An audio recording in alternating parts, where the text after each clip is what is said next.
እንግዲህ ሪሰንትሊ የትራምፕ አድሚኒስትሬሽን ሊስት አውጥቶ ነበረ የትኞቹ ከየትኞቹ ሀገር የመጡ ኢሚግራንቶች ናቸው ፐብሊክ ቻርጅ ላይ በብዛት ያሉት ወይም ደግሞ የመንግስትን እርዳታ የሚቀበሉት የሚለውን ሊስት አውጥቶ ነበር። እዛ ሊስት ውስጥ እንግዲህ ኢትዮጵያም ተካታለች። ስለዚህ እንደ ምክንያትም ለምሳሌ እነዚህ 75 ሀገሮች ላይ ይህንን የቪዛ ባን ለማድረግ እንደ ምክንያት የተጠቀሙት የእነዚህ ሀገር ዜጎች መጥተው አሜሪካን ውስጥ በብዛት ፐብሊክ ቻርጅ ላይ ነው የሚሆኑት ወይም ደግሞ የመንግስት ዕዳ ነው የሚሆኑት በሚል ሰበብ ነው። ግን ያው ሰው ማወቅ ያለበት ምንድን ነው፣ እዚህ ሀገር በምትኖሪበት ጊዜ ይሄ ፐብሊክ አቫይላብል የሆነ ቤኔፊት እስከሆነ ድረስ ኳሊፋይ የሚያደርገው ሰው መጠቀም ይኖርበታል። ነው አንዳንድ ሰዎች ያለሱ ሰርቫይቭ ማድረግ አይችሉም። ለኢሚግሬሽን ኢምፓክት የሚያደርግባቸው ሁኔታዎች አሉ። ለምሳሌ አሳይለም ላይ ያሉ ሰዎች ወይም ደግሞ አሳይለም አፕሊኬሽን የሚያመለክቱ ሰዎች ከፐብሊክ ቻርጅ ሪኳየርመንት እነሱ ዌብድ ናቸው። ይሄ ማለት ምንድን ነው? የኢቢቲ እንደዚህ አይነት የገቨርንመንት የምግብ ወይም የገንዘብ አሲስተንት የካሽ አሲስተንስ የሚቀበሉ ቢሆን አሳይለም አፕሊኬሽናቸውን ኢምፓክት አያደርገውም። ምክንያቱም ኤክስፔክት የሚደረገው ምንድን ነው? እዚህ ሀገር መጥቶ አሳይለም የሚጠይቅ ሰው ፕሮቴክሽን ነው የሚጠይቀው አይደለ? ሰው ወደ ሀገሩ መመለስ ስለማይችል ፕሮቴክሽን ነው የሚጠይቀው። ዊች ሚንስ ለተወሰነ ጊዜ ለምሳሌ መስራት አትችይም እዚህ ሀገር በህጉ እስከ 5 ወር ድረስ አሳይለም አፕላይ አድርገሽ መስራት አትችይም። እነዚህ ሁኔታዎች ከገቨርንመንት አሲስታንስ እንዲጠይቂ ሊያስገዱሽ ይችላል። በዚህ ምክንያት እና እንደገና አሳይለምም ደግሞ የሂውማን ራይትስ እና የሁማኒቴሪያን አስፔክት ስላለው አሳይለም አፕሊኬሽን ላይ ሆነው የመንግስት አገዛ የሚጠይቁ ሰዎች የኢሚግሬሽን አፕሊኬሽናቸውን ኢምፓክት አያደርገውም ማለት ነው። ነገር ግን በሌሎች ሁኔታዎች አጀስት ለማድረግ የሚሞክሩ ለምሳሌ በጋብቻ ነው አንደኛው ዋናው ሪዝን ምንድነው? ለምሳሌ በጋብቻ አፕላይ ሲደረግላቸው ባልየው ወይም ሚስትየው አፎርድ አድርጋ ወይም አፎርድ አድርጎ ስፖንሰር ማድረግ እንደሚችል ለማሳየት I-64 የሚባል ፎርም ይሞላል አይደል? ወይም ትሞላለች። ይሄ የሚያሳየው ምንድነው? እዚህ ሀገር ኢሚግራንት ቢመጣ ፐብሊክ ቻርጅ ላይ አይወድቅም፣ እኔ ሰፖርት አድርገዋለሁ ወይም እኔ ሰፖርት አድርጋታለሁ ነው። ስለዚህ በአጀስትመንት የኢሚግሬሽን ህይወታቸውን መቀየር የሚፈልጉ ሰዎች ኦፍኮርስ መጠቀም የለባቸውም። ምክንያቱም ፐብሊክ ቻርጅ ላይ ከሆንሽ አንደኛው ዲስኳሊፋይንግ ፋክተር ነው። ስለዚህ ይሄንን ዲፍረንሽት አድርገው ሰዎች ማወቅ አለባቸው። ኢን ጀነራል ሁሉም ሰው የኢቢቲ ቤኔፊሻሪ ስለሆነ ብቻ የኢሚግሬሽን ቤኔፊት ይከለከላል ማለት አይደለም።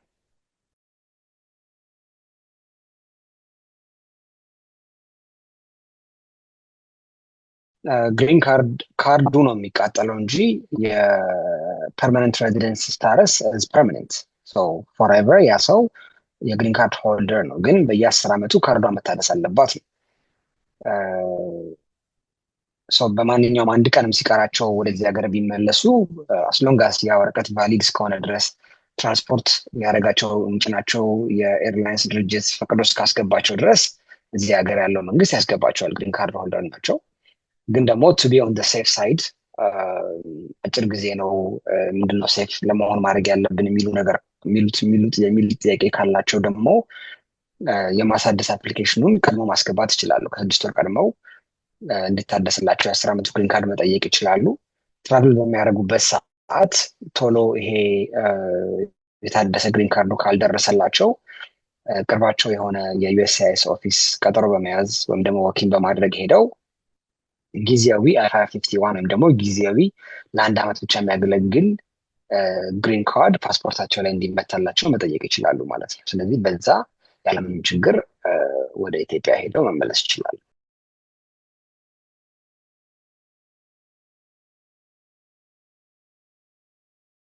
ሉክስ ላይክ በአሳይለም አፕሩቭ ተደርጎላቸው ከዛ እንዳመት ጠብቀው ለግሪን ካርድ አፕላይ አድርገው የባዮሜትሪክ ሰጥተው እየጠበቁ ያለን ይመስለኝ ከጥያቄው። እነዚህ አፕሊኬሽን እንግዲህ በጣም ረጅም ጊዜ እየወሰደ ነው ያለው። ሪሰንትሊ ከ2 ዓመት እና ከዛም በላይ ይወስዳል። ስለዚህ ዝም ብለው መጠበቅ ነው ያለባቸው። ያው ምንም አሻራ እስከሰጡ ድረስ አንለስ ምንም አይነት ጥያቄ እስካልተጠየቁ ድረስ ከኢሚግሬሽን ጽሕፈት ቤቱ ደብዳቤ ይመጣላቸው ደብዳቤ እየተከታተሉ ዝም ብሎ መጠበቅ ነው። ከዛ ውጭ ምንም ማድረግ የሚችሉት ነገር የለም።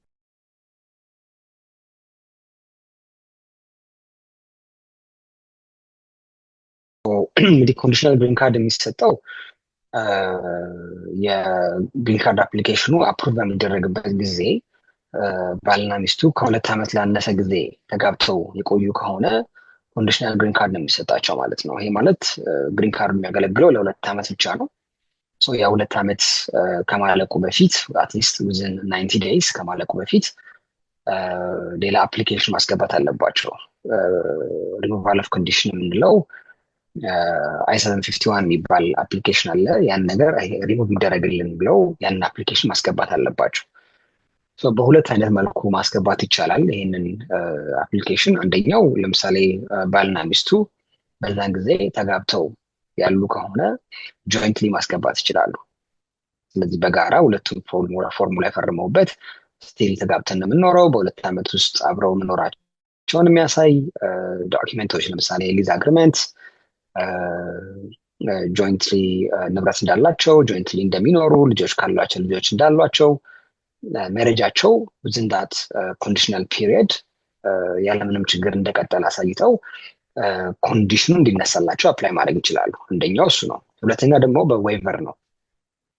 ዌይቨር የምንለው ምንድን ነው? በተለያየ ምክንያት እነዚህ ሰዎች አብረው ላይሆኑ ይችላሉ። አንደኛው ለምሳሌ ዲቮርስ ነው። በ2 ዓመቱ ሳይሞላ በፊት ባልና ሚስቱ ከተፋቱ በዌይቨር አንደኛው ብቻ ይሄ ግሪን ካርድ ያለው ሰው ብቻ ይሄ ኮንዲሽን ይነሳልኝ ከዚህ ላይ ብሎ በዌይቨር ብቻውን አፕላይ ማድረግ ይችላል። ከዛ አፕሊኬሽን ጋር ስቲል ጋብቻቸው በእውነተኝነት የተገባበት ወይም ደግሞ የኢሚግሬሽን ቤኔፊት ለማግኘት ሳይሆን ግድ ፌዝ ነው የምንለው የተገባበት ጋብቻ መሆኑን በማሳየት አብረው በኖሩበት ጊዜ ግድ ፌዝ ሜሬጅ እንዳላቸው ወይም ደግሞ ኢንቴንት ቱ ሼር ላይፍ ቱጌዘር ነው የምንለው።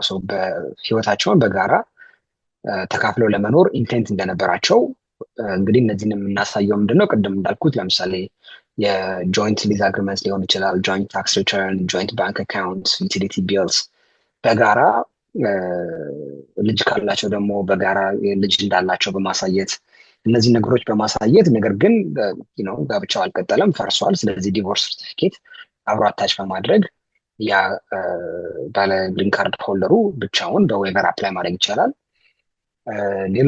ሌሎች ሁኔታዎችም አሉ በዌይቨር አፕላይ ማድረግ የምንችልባቸው። ለምሳሌ ስቲል ባልና ሚስቱ አብረው የተጋቡ ቢሆንም ምንድነው ለምሳሌ ዶሜስቲክ አቢዩዝ ግንኙነት ካለ የአቢዩዝ ግንኙነት ካለ ኤክስትሪም ሃርድሺፕ በማሳየት የቤት ውስጥ ጥቃት ለምሳሌ ካለ ያንን ነገር ዲቴል በማሳየት እንደዛ ሲሆን የሳይኮሎጂካል ሪፖርት፣ የሜዲካል ሪፖርት፣ የፖሊስ ሪፖርቶች እንደዚህ ካሉ አብረን እናሳያለን። ኢሚግሬሽን ኦፊሱ በቃ ለአቢዩዘር ለሆነው የትዳር አጋር ዶክመንት እንዳይደርሰው በማድረግ ኬዙን ነጥሎ በዌይቨር እንዲገባ ማድረግ ይቻላል ማለት ነው። እንደዚህ አይነት ሁኔታዎች አሉ። ስለዚህ አሁን ያንቺ ጠያቂ እንደሚመስለኝ እንግዲህ ትዳሩ ፈርሷል 2 ዓመት ከመሆኑ በፊት የትዳሩ መፍረሱን ማስረጃውን አስገብቶ ወይም አስገብታ ለብቻዋ በዌይቨር ኮንዲሽኑ እንዲነሳ መጠየቅ ትችላለች ማለት ነው። ወይም ይችላል ኖረው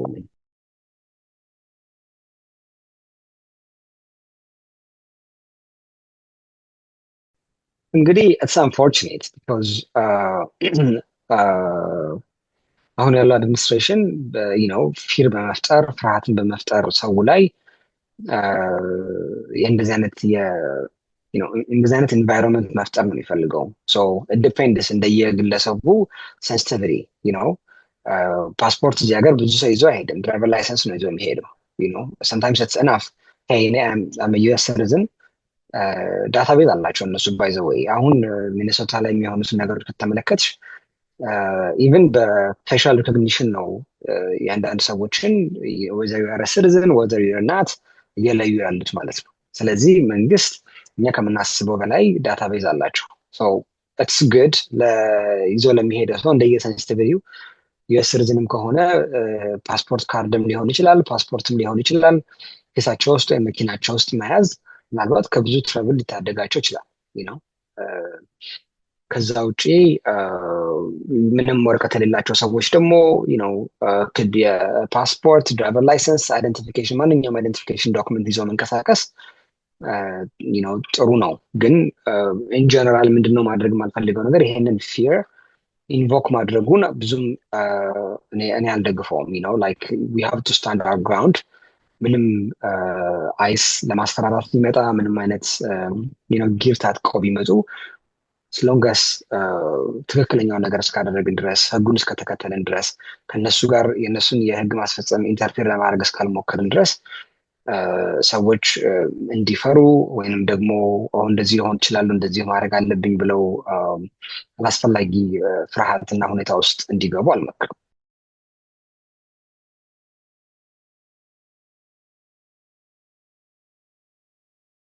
ህጋዊ ነው፣ ግን እንዳልኩት ምንድነው ስታንዳርዱ በህግ ማስፈጸም ላይ ጣልቃ ገብነት ማድረግ የለብንም ነው። ሜክ ሹር ለምሳሌ ከነሱ ጋር አለመታገል፣ ምክንያቱም ሌሎች ተጨማሪ ክሶችን ይጋብዛሉ አይደለ? በተመቸ እና ይሄ ነገር ምቹ በሆነ ሁኔታ ሲፈጠር ወይም ሲገኝ በቪዲዮ ሬከርድ ማድረግ፣ በጽሁፍ ሬከርድ ማድረግ፣ በድምፅ ሬከርድ ማድረግ ኢትስ ኢምፖርታንት። ምክንያቱም ብዙ ነገር እያየን ሰዎች አሜሪካን ሲቲዝን የሆኑ ሰዎች ህጉ ተተኩሶባቸው እየተገደሉ ነው እያየን ያለ ነው። ሲቹዌሽን ሲሪየስ። በእንደዚህ አይነት ሁኔታ ውስጥ እንግዲህ ይህንን ራሱ ማወቅ የቻልነው በምን ሁኔታ ውስጥ እየተፈጠረ እንዳለ ቢካዝ ኢዘር ባይስታንደሮች ቪዲዮ እየቀረጹ ነው ወይም ደግሞ ራሳቸው ቪክቲም የሆኑ ሰዎች ቪዲዮ እየቀረጹ ነው። ኢትስ ቬሪ ኢምፖርታንት በተቻለ መጠን ህግን በማይጥስ መልኩ ከእነሱ ጋር ኮንፍሮንቴሽናል በማይሆን መልኩ በቪዲዮ፣ በጽሁፍ፣ በድምፅ በተቻለ መጠን ሁሉ ሬከርድ ማድረግ ኢዝ ቬሪ ኢምፖርታንት ኤንድ ሄልፕፉል።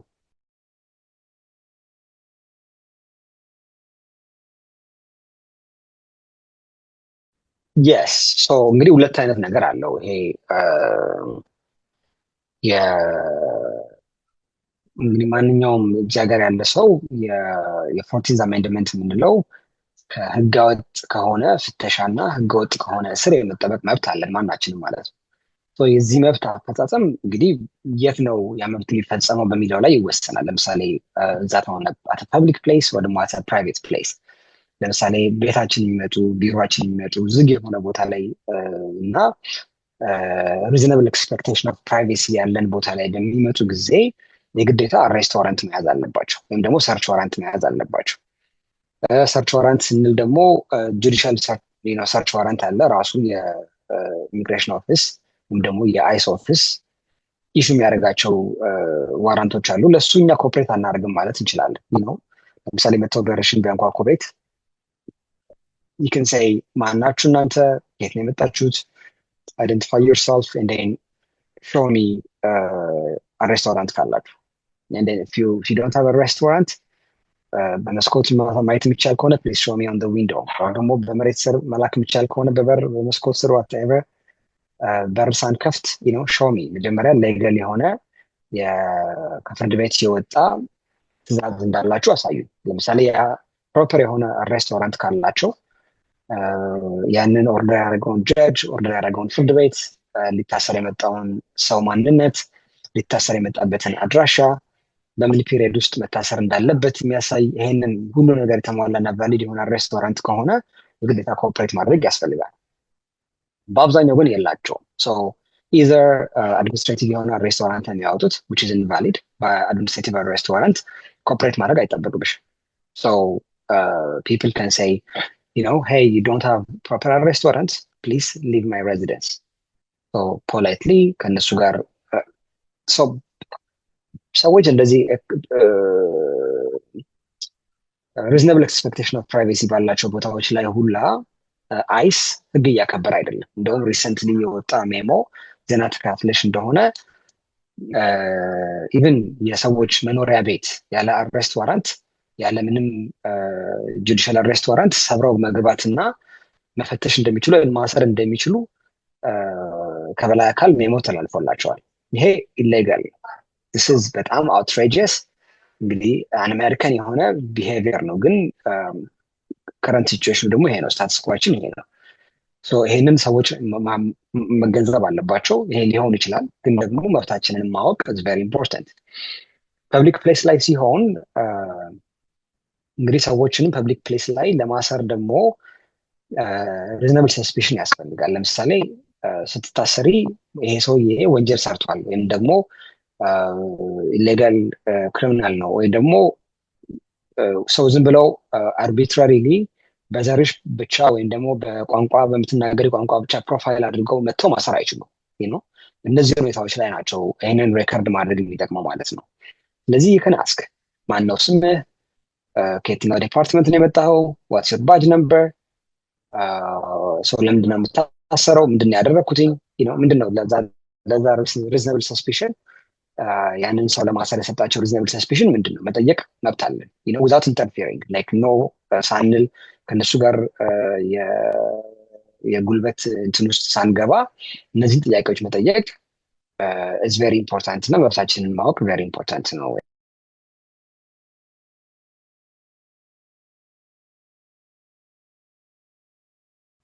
እንግዲህ አሁን ካነሳነው በተጨማሪ በአብዛኛው አሁን በተለይ አሳይለም አፕሊኬሽኖች አሳይለም አፕሊካንት የሆኑ ሰዎችን በተለይ ደግሞ ኬዛቸው ፍርድ ቤት ያለ ሰዎችን በጣም የሚያሳስብ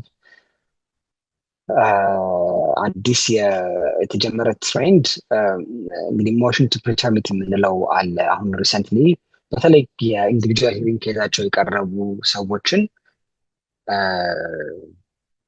መጀመሪያ ላይ በአብዛኛው እነዚህ ስፓኒሽ ተናጋሪ የነበሩ ሰዎች ላይ ነበር የሚፈጸመው። ግን በኋላ አሁን በብዙ አፍሪካኖች ላይ ኢንክሉዲንግ ሎት ኦፍ ኢትዮጵያውያን በፍርድ ቤት አሳይለም ኬዝ ያላቸው ሰዎች ይሄ የማስተር ሂሪንጋቸው ወይም ደግሞ የኢንዲቪጁዋል ሂሪንግ ካላንደር ዴታቸው ሲደርስ ሰምታይምስ በቃል ሰምታይምስ ደግሞ በጽሁፍ የመንግስት ጠበቆች ሞሽን ቱ ፕሪተርሚት ያስገባሉ ማለት ነው። ይሄ ማለት ምንድነው?